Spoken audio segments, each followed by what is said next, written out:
Two drug lords, two reigns of terror. Pablo Escobar and Joaquin El Chapo Guzman. One ruled the cocaine trade of the 1980s. The other built a narcotics empire spanning the globe. Both men amassed obscene wealth and power beyond most criminals' wildest dreams. Both men were adored by some, feared by all, and pursued relentlessly by authorities. But when it comes down to the ultimate drug kingpin, which of these two infamous cartel bosses truly stands at the top? Stay with us, because we're about to journey into the parallel rise and fall of Escobar and El Chapo.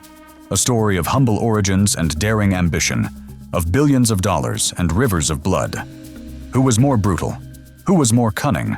And how did two impoverished boys from Colombia and Mexico become the world's most feared criminals? Each chapter of this saga will unfold like a short cinematic scene, blending human drama with historical detail, as we compare the cocaine king of Medellin to the master of the Sinaloa cartel in a duel for underworld supremacy. In the 1950s and 60s, two boys grew up in very different worlds, yet under strikingly similar shadows of poverty and violence. In rural Colombia, young Pablo Emilio Escobar Gaviria was the son of a farmer and a schoolteacher.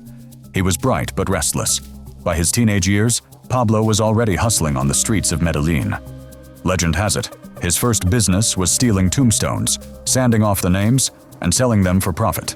He sold fake lottery tickets, smuggled contraband cigarettes, anything to make a few pesos. Escobar's hunger for wealth and power took root early. Friends recall an ambitious teen who dreamed of greatness, even saying he aspired to become the president of Colombia one day. But with legitimate paths closed off by poverty, young Pablo embraced crime as his ladder upward. He learned the art of bribery and intimidation in his youth, once even bribing judges to escape charges when caught with 39 kilos of cocaine in 1976. Escobar was carving out a path where silver or lead, take the bribe, or take a bullet.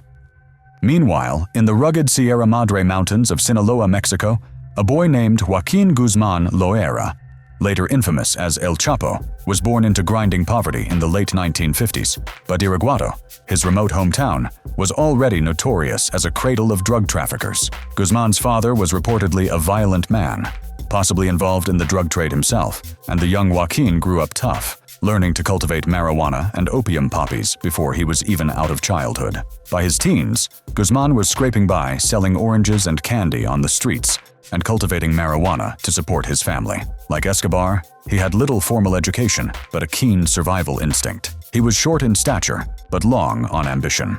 In his early 20s, Guzman seized an opportunity to apprentice under Miguel Angel Felix Gallardo, the godfather of the Guadalajara cartel. Through the early 1980s, Joaquin learned the narcotics trade from the best in Mexico, moving marijuana, heroin, and cocaine, and building smuggling routes. He was quietly ruthless and exceptionally clever about transportation, earning a reputation for making drugs disappear across borders. By the end of their youth, both men had chosen the path of the outlaw. Escobar was forming his own crew in Medellin, robbing, kidnapping, and killing those who stood in his way. Guzman was rising through cartel ranks, learning the power of connections and corruption in a country where drug lords and officials often made deals in the shadows. Each had a streak of daring imagination. Escobar daydreamed of political power and plotted his first big moves in the cocaine business. Guzman honed ingenious smuggling methods. He would later pioneer hiding cocaine in cans of chili peppers and even build secret tunnels under the US border. The seeds of two criminal empires had been planted.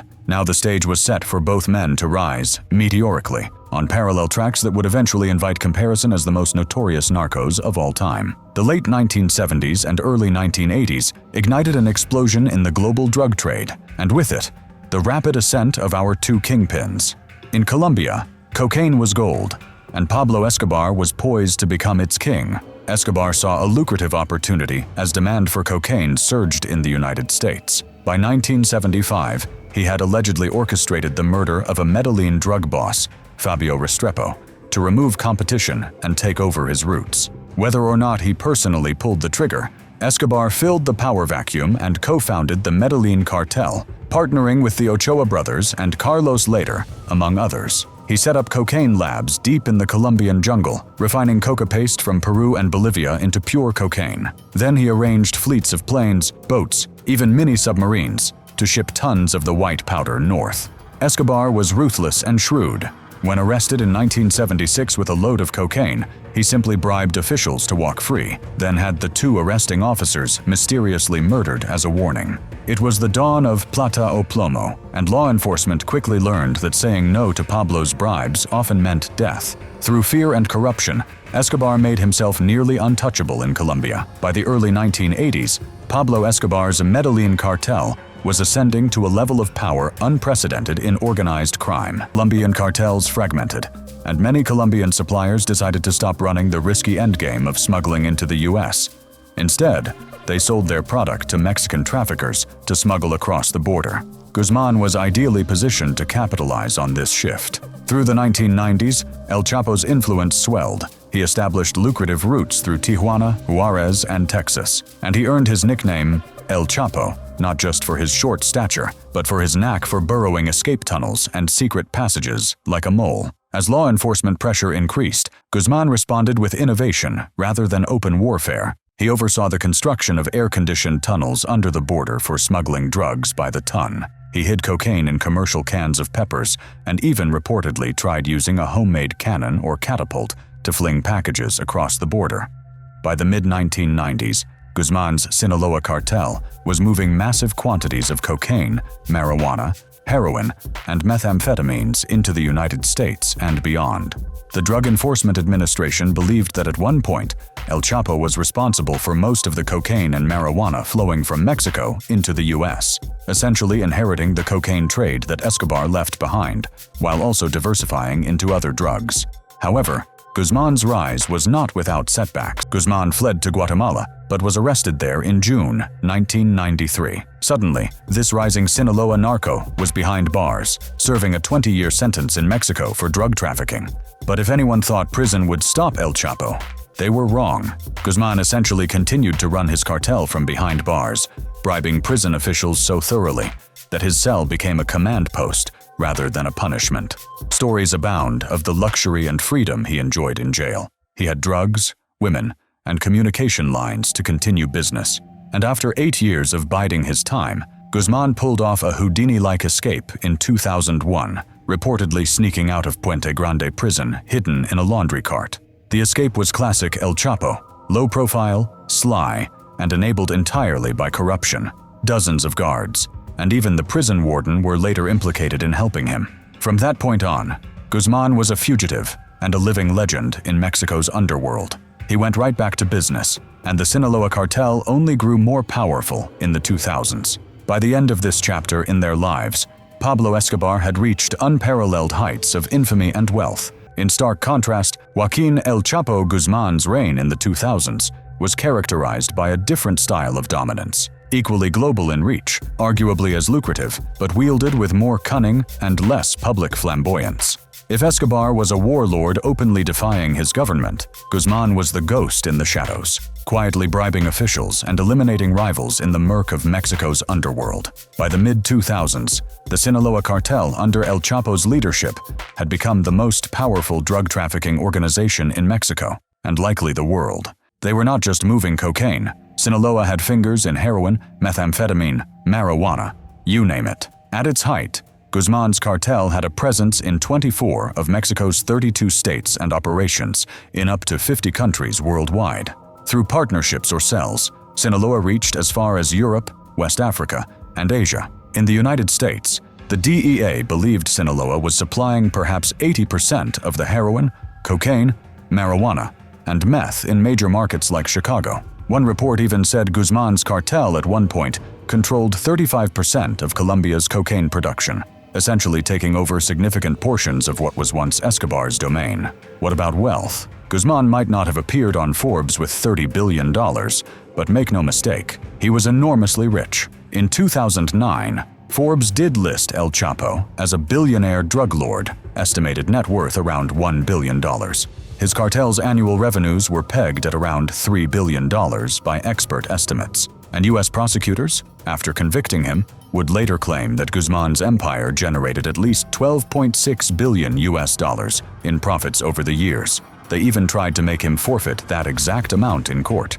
Unlike Escobar, who flaunted his wealth with estates and exotic animals, Guzman kept a lower profile. He certainly enjoyed luxury. He owned multiple safe houses and ranches, had fleets of vehicles, and one witness in his trial described him as having a private zoo of his own, with lions and panthers. He was known to carry a diamond-encrusted handgun as a personal sidearm and had a taste for beautiful women. He married an 18-year-old beauty queen, Emma Coronel, when he was in his 50s. But Guzman didn't seek publicity or public office. He preferred the power behind the scenes, greasing the wheels with bribes. He allegedly paid off everyone from local mayors and police chiefs up to federal ministers in Mexico. This widespread corruption kept him protected and informed, in many cases allowing him to vanish in time. It was said that in Sinaloa, Guzman could walk openly in the streets because people were loyal to him, whether out of genuine loyalty or fear. However, when it came to violence, El Chapo was not far behind Escobar. He was just less theatrical about it.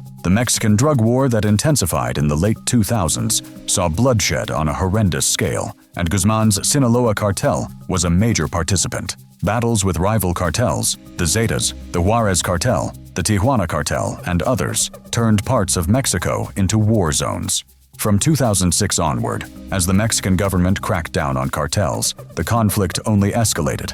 Civilians were often caught in the crossfire, and grotesque displays of violence, beheadings, bodies hung from bridges, mass graves became grimly common. While some of the most sadistic violence was attributed to rival groups like Los Zetas, Sinaloa was also guilty of massacres and torture. By some estimates, the conflicts involving Sinaloa contributed to tens of thousands of killings in Mexico. Guzman himself was directly linked to ordering hits on rivals, informants, and even journalists. During his U.S. trial, witnesses recounted chilling stories, Guzman personally interrogating and executing cartel rivals or having men killed and disposed of in cremation ovens.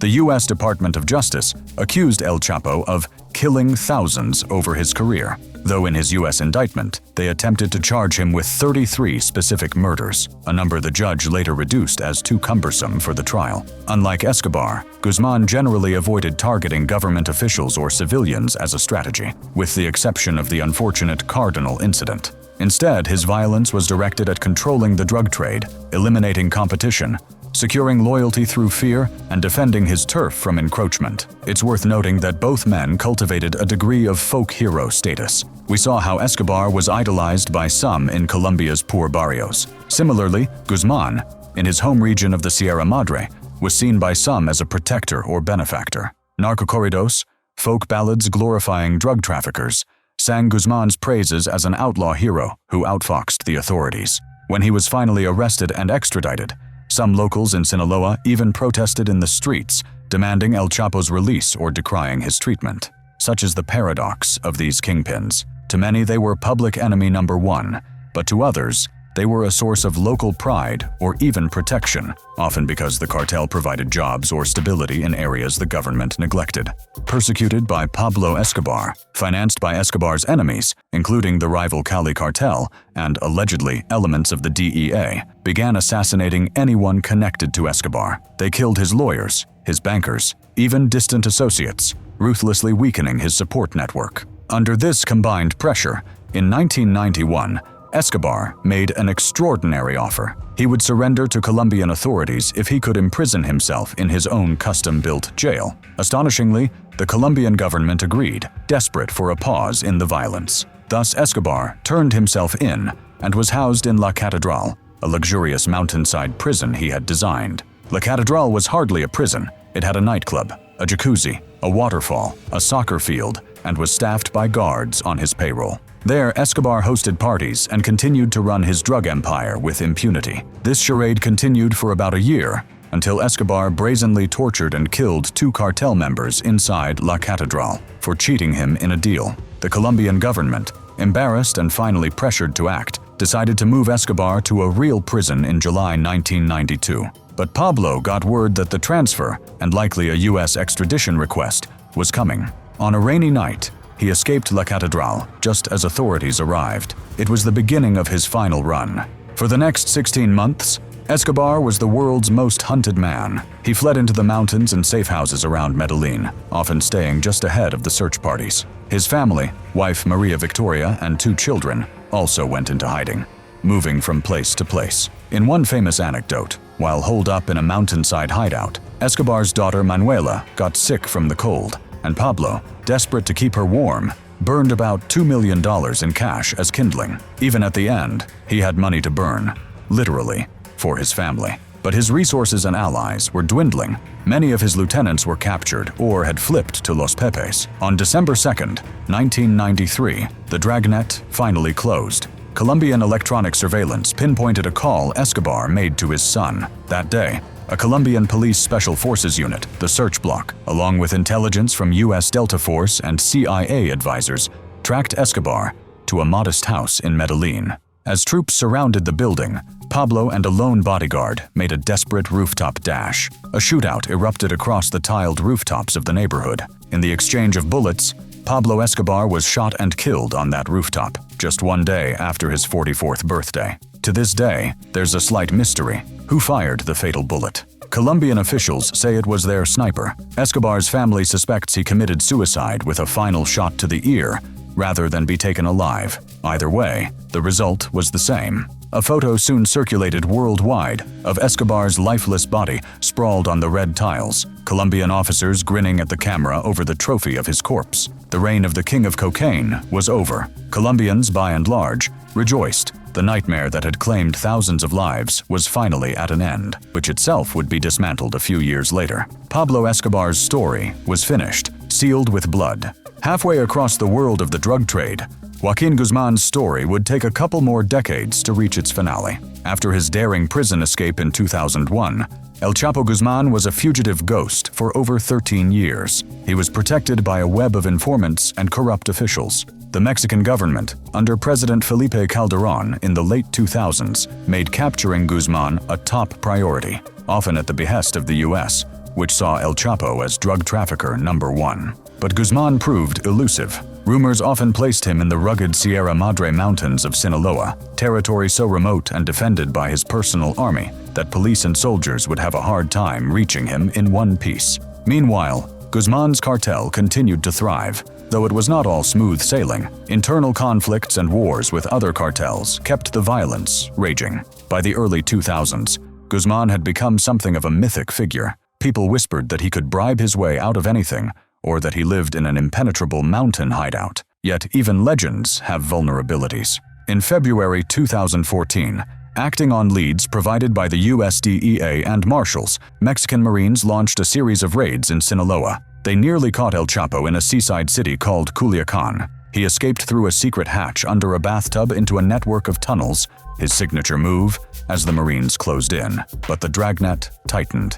Just days later, on February 22, 2014, authorities finally caught Guzman off guard in a condominium in the resort city of Mazatlan. After decades on the run, El Chapo was back in custody. The Mexican government proudly paraded him. Pictures flashed around the globe of the stocky, mustachioed Kingpin being perp-walked by masked Marines, looking defiant, yet uneasy.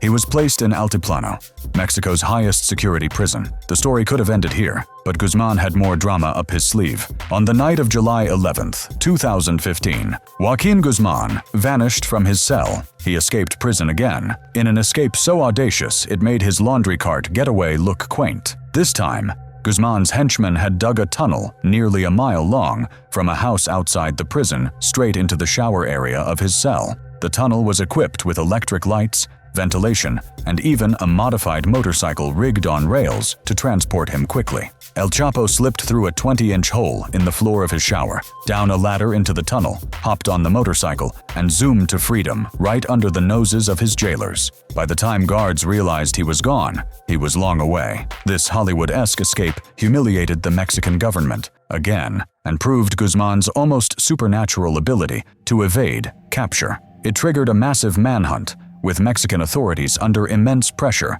They could not afford another long stint of Chapo on the loose. Over the next 6 months, the noose tightened. Perhaps feeling invincible, Guzman took risks. In October 2015, while still on the run, he secretly met with Mexican actress Kate Del Castillo and American actor Sean Penn, seeking to explore a movie deal about his life. This incredible act of bravado, or vanity, gave authorities fresh clues. Mexican intelligence was monitoring those contacts. They managed to track phone exchanges and movements. Not long after the meeting, troops closed in on Guzman in the mountains. He narrowly escaped a raid in the northwest state of Durango. Finally, on January 8, 2016, Mexican Marines raided a safe house in Los Mochis, Sinaloa. A fierce firefight broke out. The trial was historic.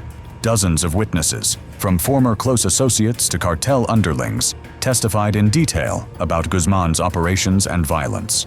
It was an intimate look into the secretive Sinaloa cartel, complete with tales of corrupt deals and gruesome hits. After a 3-month spectacle, the jury found El Chapo guilty on all counts in February 2019. Guzman, then 61, was sentenced to life in prison plus 30 years. He was shipped off to the United States' most secure federal prison, the Alcatraz of the Rockies, ADX Florence in Colorado, where he remains in a 7 by 12-foot concrete cell for 23 hours a day. There would be no more tunnels, no more escapes. The man once known for being as slippery as a ghost was now entombed in the one place from which no one has ever escaped. Thus, by the end of the 2010s, both Pablo Escobar and Joaquin Guzman had met their reckoning, one in a hail of bullets, the other in iron bars and legal justice. Now that the dust has settled on both of their empires, we return to our burning question: Pablo Escobar versus El Chapo. Who is the ultimate drug kingpin? The answer is nuanced, because it depends on what criteria we use. Both men left behind legacies that will loom large in criminal history and popular culture for years, even decades to come. Consider wealth and power, or the cautionary tales of Colombia's violent 1980s. El Chapo, being more recent, is still solidifying in public memory. He too has had songs sung about him, and his dramatic trial grabbed international headlines. A few TV dramatizations of his story have been made, including seasons of Narcos, Mexico. In Mexico, Guzman's legacy is also mixed. He's part of the folklore of Sinaloa, but many Mexicans see him as a symbol of the narco violence that has plagued the country. One difference: Escobar was essentially an autocrat of his empire, whereas Guzman was one big player in a more complex Mexican cartel landscape, where other kingpins like the Zetas leaders, the Arellano Felix brothers, etc., also made their own violent marks. Because of this, Escobar often stands alone in memory as the face of narco-trafficking, whereas Guzman is one among a pantheon of Mexican narco figures, though certainly the most famous of them. So, who was the ultimate drug kingpin? If by ultimate we mean the most infamous, wealthy, and terror-inducing, one could argue Pablo Escobar wears that bloody crown. His name became a global metaphor for drug lord, and his impact on Colombia was akin to a hurricane of historic proportions. On the other hand, if by ultimate we mean the most effective and untouchable for the longest time, then Joaquin El Chapo Guzman's career is hard to beat.